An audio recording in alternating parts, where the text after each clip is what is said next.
You all love gender bending so much that we are back with a part 4 to our genderbent superhero list. Gender bending is something we see often explored in the vast multiverses of DC and Marvel comics, because it is a fun way to give fans a slightly different take on a well-established or known character. It also allows us as fans to explore a different take on that character, as well as perhaps providing a fresh perspective. Who would this character be if their gender was swapped? Would they be the same? Different? What would change or stay the same about them? Gender bending allows us to question societal stereotypes and norms and push boundaries, and it gives us some cool character redesigns or alternate cosplays to boot. Welcome back, Nerd Squad. Today we're going to be counting down 10 more gender bent superheroes on this list.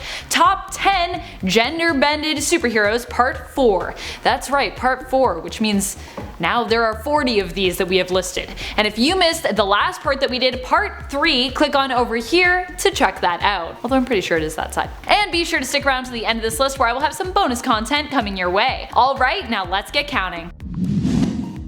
Number 10. Joanna Constantine. Joanna Constantine is actually the relative of John Constantine, but despite her being his ancestor and not a one-for-one gender-swapped version, she also happens to embody a lot of her descendants' personality traits. She is somewhat reckless, quick-witted, and snarky, and definitely has a bit of a bad girl streak. Definitely more of an anti-hero or neutral figure than a more direct goody-goody type, just like Constantine himself. She ends up helping Dream to recover the living head of his son Orpheus and get it to safety during the dangerous time of the French Revolution, almost losing her own head in the process. Like John Constantine, she also seems to have ties to the occult and a certain knack for manipulating other people, be they human or more supernatural in origin.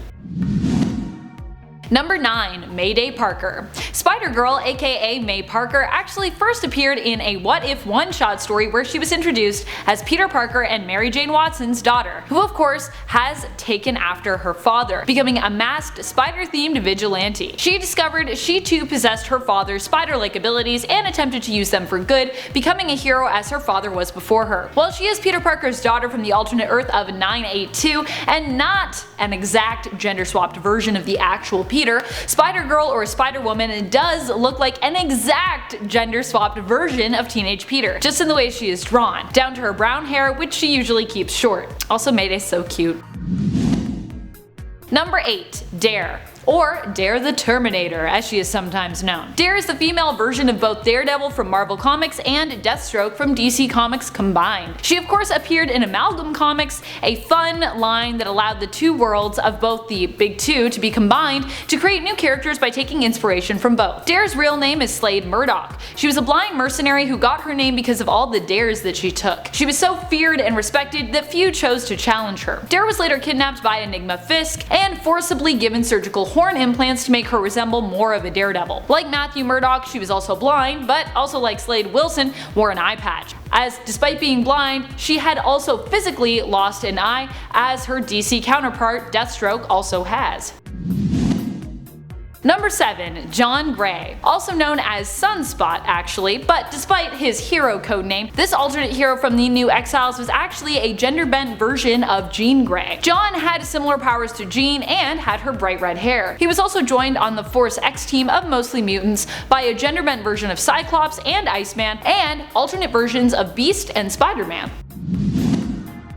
Number 6. The Flash. This alternate version of the Flash comes to us from the 31st century. She was part of the Justice League 3000, a group of heroes who have powers similar to their 21st century counterparts. Also, most of them are clones of those counterparts. Terry Magnus is a version of the Flash. She had a twin brother who is also named Terry. He betrayed his sister, revealing himself to be the leader of a criminal organization known as the Five, and killed her. However, when she was later resurrected in secret by Ariel Masters, Terry's DNA was combined with that of the Flash, meaning that when she returned, she had the Flash's powers. She used these powers to defeat her villainous brother and then joined up with the League herself, wielding her Speed Force abilities. She even ended up dating the Superman of the team, who of course was a clone of the original.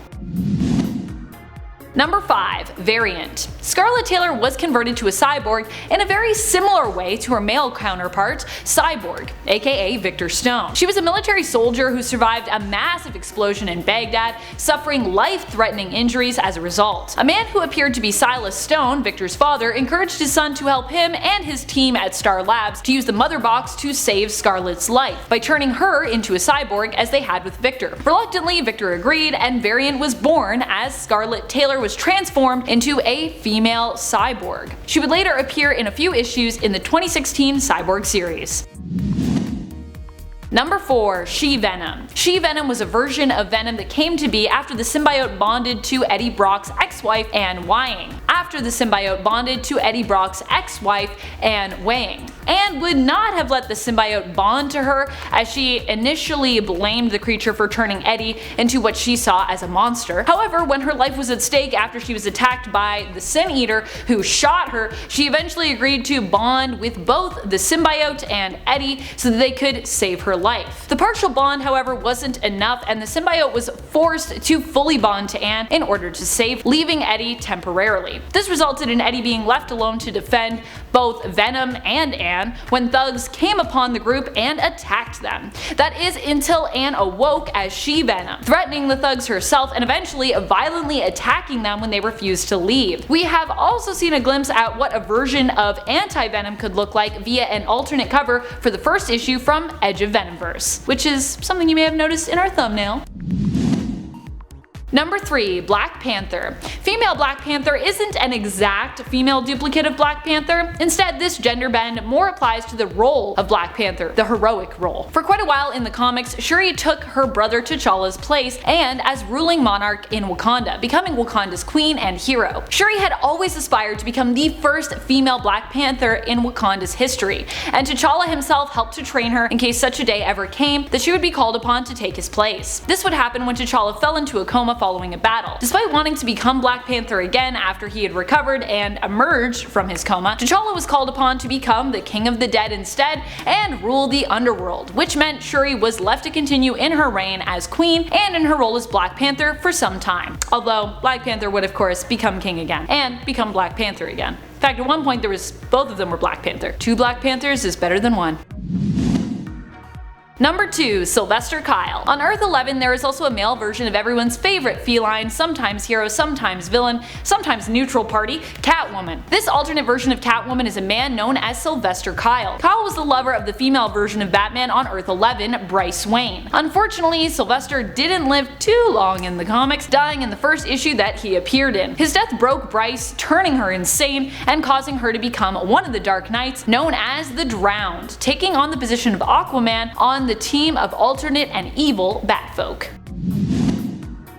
Number 1. Ricky Barnes. Rebecca Barnes is the female version of Bucky Barnes. The cool thing is, she isn't even really from a parallel reality. Ricky is also of Earth 616, but was created by Franklin Richards when he saved everyone from Onslaught by creating a pocket dimension. Ricky was one of the heroes created in that dimension. Both her parents were friends and colleagues of Captain America during World War II, and Cap even still had his sidekick Bucky in this reality, who was his own person. So it's kind of like we had 2 Buckys in the Heroes Reborn reality. We have male Bucky and we have Ricky Barnes. Thank you so much for watching, Nerd Squad. What have been some of your favorite gender-bent versions of characters within comics? Are there any superheroes who you would love to see gender swapped in the future? Are there some superheroes that even after these 4 parts you feel we have still left out? Let us know in the comments below. And speaking of comments, it's time to turn to some comments from one of our latest videos, Top 10 Supervillains Who Have Changed the Most, Part 2. Killer Dude 666 comments, I want a top 10 facts on the hosts themselves, like Amanda McKnight and Jack and Sasha Wood. All the hosts would be awesome and interesting to me. That would be interesting. Well, I can give you one for Jack and I right now. Semi-interesting fact about me, I know how to teach over 600 board games. I love board games. And Jack actually has a degree in music and has performed with the Bare Naked Ladies. How crazy is that? We also just realized that we're both auto racing fans whose families both have professional race car drivers in them, which is pretty wild. We've actually been at like the same races at the same time but didn't know each other then. It's crazy. It's not Angel comments, my 500 personalities probably changed more than these characters.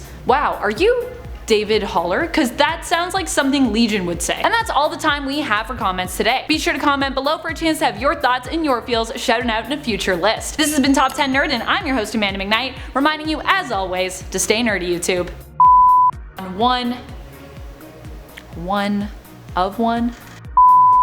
Not a one of one? One on one. One of one? How does that expression go? A 1 for 1. That's what it is. 1 for 1.